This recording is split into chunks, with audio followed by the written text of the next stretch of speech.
What would it be like if you knew that you were unstoppable and you could live life on your terms? Better yet, how good would it feel knowing that on your deathbed, you had fulfilled all your potential and more?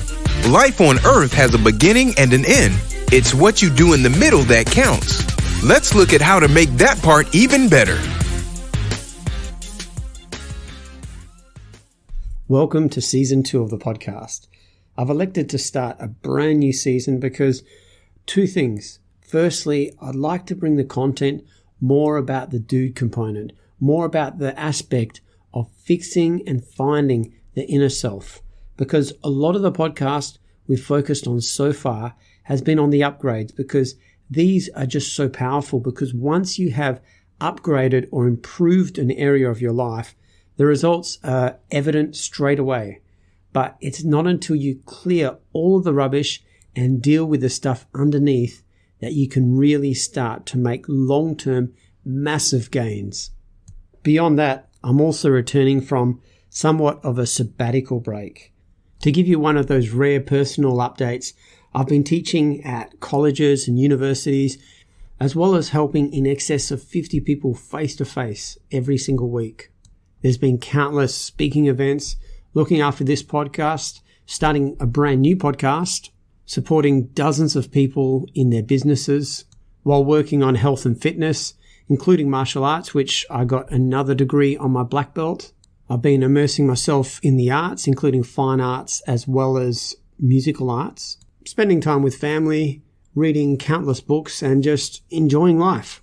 But as far as clearing away all of the rubbish so that you've got that state, that natural you, that's powerful and resourceful, the component that we call the dude aspect in this system. To get to that place means that we have to get rid of all of that rubbish. But it's not going to be as hard as you think, because if you think about it, our bodies are totally created for homeostasis. Just like when you cut yourself and the clotting cascade kicks in to stop you from bleeding to death, your mind also has the resources that it needs in order to recover from any stress, trauma, or whatever is hurting your mental state right now. And that's really what this is all about, just hacking the neurology. I've seen people teach systems that are just so artificial that nothing really works. They create these artificial solutions for these natural problems, and the two are just not compatible. I think it's only once you deeply study the human mind, the neurology, how it all works, then we can create effective solutions that are both short-term, long-term, and long-lasting. And one of the artificial stress management techniques that we're taught about all the time is that worries aren't important. So subsequently, we're meant to ignore them. Now, while I agree that worrying about something is an absolute waste of time, ignoring it is absolutely detrimental. Here's a case in point. I had a person, and he was a very successful businessman. He did really, really well, but his psychological world was just breaking down. On the outside, he was a picture of success, but not just in regards to his lifestyle, his business, but also he had that winning, charismatic personality. And he had trained himself to be this way. And as part of the training that he self-imposed, he also had a mandate not to worry about anything. But that is kind of like holding that beach ball underneath the water. It takes a lot of energy to hold it down, which means that you're actually suppressing it. You can be as stoic as you like, but until you address these concerns, these worries, then they're just going to keep coming up in some form or another. So the first step that we'll focus on today is that of recognizing when this happens to you, when you've been suppressing things and now they're coming up in your face. And that is in the form of triggers. Recently, triggering has a bad rep because it's put into the pop culture, political spheres, and so much more. And each time that it's belittled or overused, then it becomes something that is harder for us to utilize effectively in the psychological realm. That being said, a trigger is essentially what it sounds like, just something that triggers off an emotion. Just like the gun has a trigger mechanism which releases the projectile, we also have triggers which release different emotions, different feelings, different thoughts.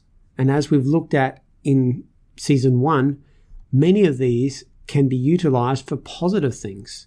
We've already used some of the neurological hacks, such as anchoring, where we use the mind's natural ability in order to trigger a positive state.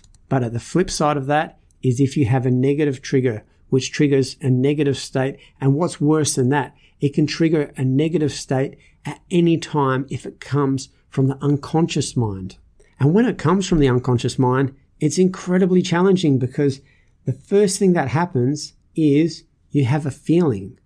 Now, feelings are fleeting. Perhaps there was a time when you felt really good for no reason. Similarly, sometimes you feel really bad for no reason, but that doesn't happen for no reason at all. It's your mind, your unconscious mind, that's processing something. We've all been there when something really wonderful is going to happen. Maybe next week you've got this holiday that you've been planning your entire life. You will feel good for no reason on countless occasions during the week leading up to it. And then you have those times when you feel that life is not quite right. And it's really frustrating. You can't actually put your finger on it. It's not like you've got a pending interview that you're really stressed about, or that you've had something tragic happen in your life. Everything seems like it's pretty much normal, but you feel pretty rubbish at the same time. This is referred to in psychology as endogenous depression, endogenous anxiety. These are when things are good on the outside, but on the inside, things are really hectic. So now I've got a question for you. If somebody has this happening, what is the cause? Before you answer that, think about this. How can psychological talk therapies such as CBT actually cure people from this condition? The conclusion that I reach from this is that there must be something going on that caused the problem in the first place. So in many cases, it would appear things like endogenous depression is actually a fallacy, because to fix something with talk therapy infers that you must have talked your way there in the first place. And whether that was catastrophizing, negatively redefining situations and events, or any number of thought crimes can give you that outcome. So probably the most helpful thing that you could do to help you with the trigger event is to find out when you feel this way. Some people are luckier than others in that they can identify their triggers quite easily. The trigger may be tied to a certain person, a certain experience at a certain location. And if it helps, you can write it down in a journal. Those who are going to have a harder time with this are going to be going about their business and there's nothing on the outside that's triggering them. Now, this is really difficult. So the solution to this is again in journaling and noticing when these things come up. And then noticing if there's nothing on the external that's causing these events, what's happening on the internal? What were the thoughts that were preceding or leading up to the event? Now, it must be said that there is a time and a place for all things. And there is definitely a time to focus on these concerns, these worries, these problems, so that you can unpack them in a way that they won't trigger you in the future. And similarly, it's very important that when you are taking note of when this trigger happens, you're not automatically associating why the trigger happens unless if you're free to do so. So if you're at work and you feel like, oh, I got triggered, simply make a brief physical or mental note, and then we move on to step 2, which is distraction. So while we've covered some of the things that cause you to be triggered, we haven't unpacked what to do with it. But we do know, as I said, there's a time and a place for all things.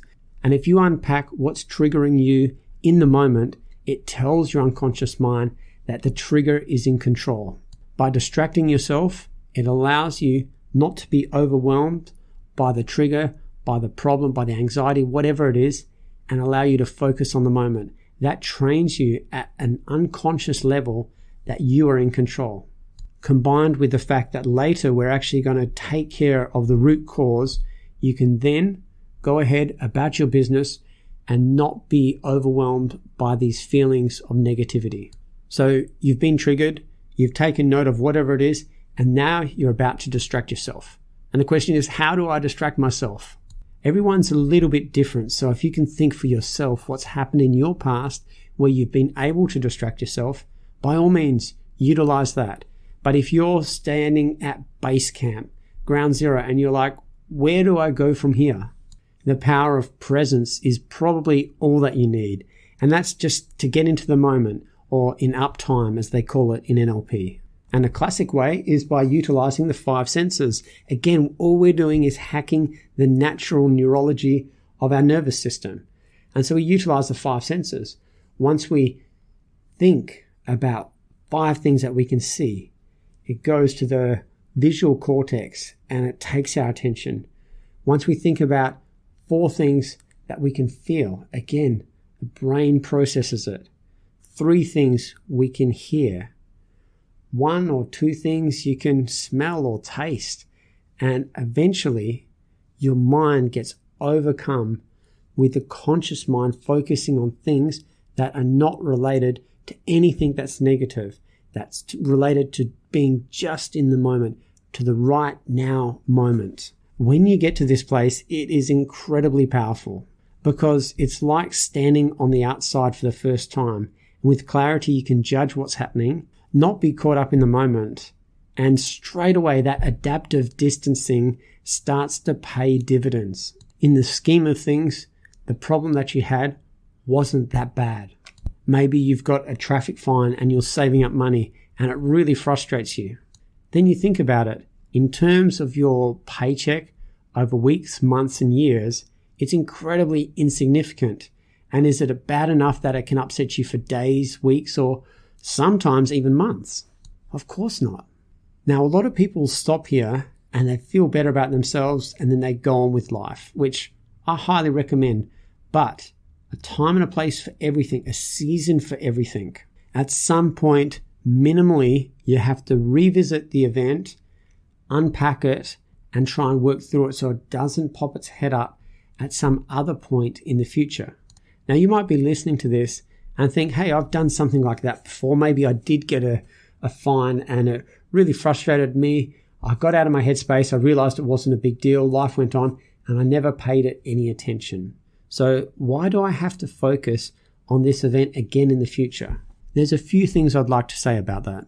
The first is that you probably got to that place by working out many problems in the past to get you to this place. So again, nothing unique.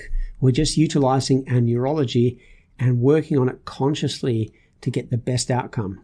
But beyond this, have you got a speeding fine or parking ticket or whatever it is stressing you? Has that happened again? If it has, was there anything you could have done to avoid it if you did give the attention that it needed? And if it hasn't, is it possible that it will happen again in the future because you've become so complacent about it? And finally, there's that build-up effect, the straw that breaks a camel's back. You can take so many problems, push them down, not worry about them, but sometimes they build up and then you just get absolutely stressed out. And we've all been there. You know that when you have a bad day, it's not because your boss yelled at you. It's not because something else happened. When you have a really bad day, it's because it's a compound effect. This happened, this happened, this happened. And the compound effect is extreme. It makes it feel like everything is negative. And while you're at your weakest, little things come up. Your boss yelled at you, you had a fight with your wife, and then you remember you had a parking ticket 2 weeks ago. Suddenly, it has that build-up effect. So, in summary, triggers are super important in healing you overall. We're working on this so that when we add the upgrades, it's way more effective. And when things are going well, things are amazing. And when things are not so good, you're also cool. You're not bogged down with baggages, chips on your shoulders, weights, all of this stuff, that you can finally be free. And in order to do this, you observe the triggers, you make a note, which we'll look at later, and then you try and distract yourself through one of the processes that we've discussed this episode. So that's your homework for now, and I'll see you on the next episode. Hope you enjoyed the podcast. If so, rate it from the place you downloaded it. For any questions, send an email to michaelpulser@gmail.com.